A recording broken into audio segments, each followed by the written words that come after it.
Sənin üçün TikTok platforması Azərbaycana lazımdır ya lazım deyil?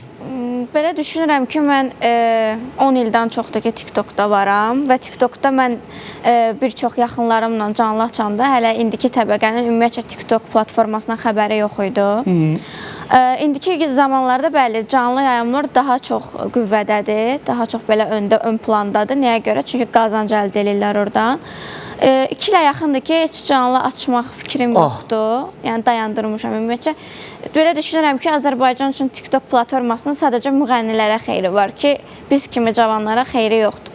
Çünki müğənnilərin mahnıları orada paylaşılır, elə tanınır, daha da belə baxış sayıları falan artır.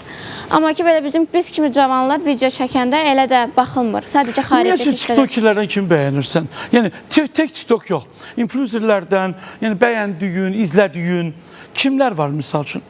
İzlədiyim yox. Mən ümumiyyətlə kiminsə profilinə belə nəzarət yetirib baxıb nəyisə ondan götürmürəm. Amma belə bəyənirəm, qarşıma çıxanda bəyəndiklərim olur, bəyənirəm, like qoyuram və dərhal çıxıram. Çünki kiminsə özümə örnək götürmürəm. Zaten öz biliklərim özümə bəs eləyir. Kimdənsə nəyisə götürsəydim, nə qədər. Neçə yaşın var? Mənim 23. 23 yaşım var. Əslində tam puxtələşmiş bir gəncsən və düşünürsən ki, belə bir qabağıma bir məqsəd qoyulsa və sənə təklif gəlsə xarici ölkədə yaşamaq, istər modelliyi ilə bağlı, istər də başqa bir gedərsənmi? Gəlib, Türk serialına da çağırıblar. Orada modelliyi də təklif eləyiblər. Qəbul eləməmişəm. Çünki nə mənim öz vətənim kimi ora mənə doğma ola bilər, nə burada olan yaxınlarım, nə anam.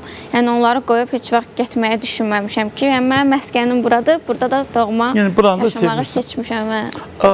Günel, bayaq mən reklamda tutdun ki,